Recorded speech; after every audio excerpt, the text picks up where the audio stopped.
السلام عليكم يا حبايبي، عاملين ايه؟ يا رب يكونوا بخير وبصحة كويسة وفي احسن حال، وكل سنة وانتم طيبين. النهاردة 27 رجب، يعود علينا وعليكم وعلى الأمة العربية يا رب بخير ان شاء الله وبصحة كويسة، ودايما متجمعين يا رب في الخير وعلى خير. داخلين على شعبان، اللهم بلغنا رمضان، وكل عام وانتم بخير.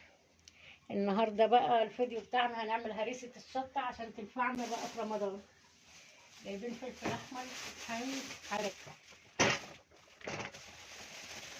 كيلو من ده ونص كيلو من ده، بس كده نروح نغسله عشان نيجي نقطعه ونفرمه. كده غسلناه بتاع ده، بس اما الحامي لا، الفلفل الحامي مش هشيل البذور بتاعته، هخليه البذور بتاعته كده.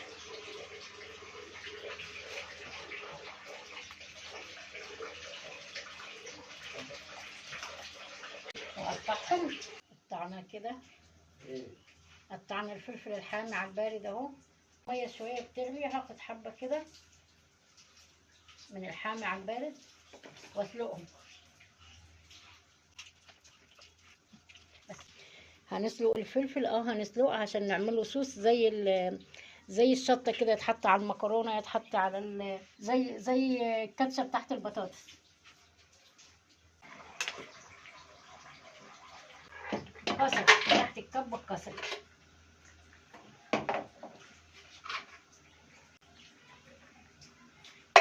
بقى نخلط في الصغيره، نفرم الهريسه في الصغيره، الكبه الصغيره دي.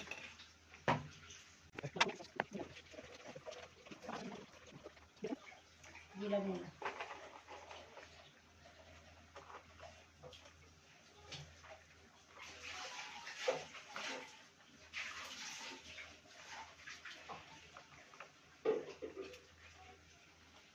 كل ما افرم احط حبه توم وحبه ليمون، ملح. انا هفرم الكميه دي وارجع لكم تاني عشان ما اطولش عليكم الفيديو على ما دي تفرم بقى. الكميه كانت اتخلطوا مره واحده. بعد ما فرمنا الهريسه اهي، فلفل حامي على بارد، نحطها كده على النار شويه عشان الميه اللي فيها دي. بسم الله. دول الحبه اللي احنا سلقناهم، ما خدوش 5 دقايق.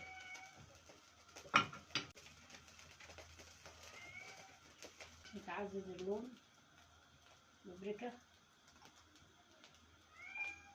حاولوا بقى نفرم دول. دي الهريسه اللي سلقناها،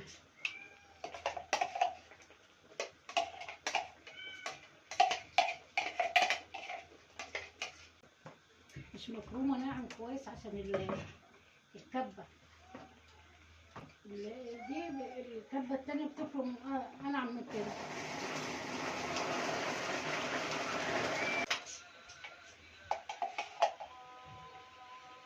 عشان مسلوقه اتفرمت حلو، دي عشان مش مسلوقه لسه قاعده خشنه شويه.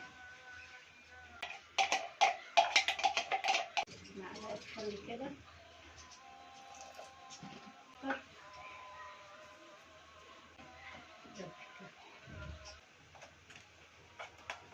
بس كده. نار نار، اعوذ بالله من النار وعذاب النار يا رب، اللهم ارحمنا.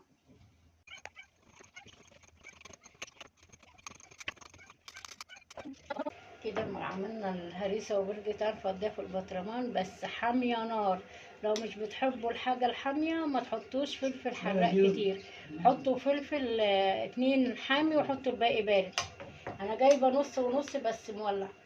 ودي الصوص اللي انا صفيته وسلقتهم وصفيتهم اهو. دي بقى بنحطها على المكرونه كده بدل ما نحط شطه.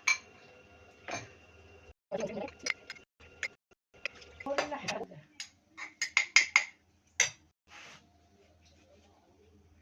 عليها حبه زيت كده من فوق.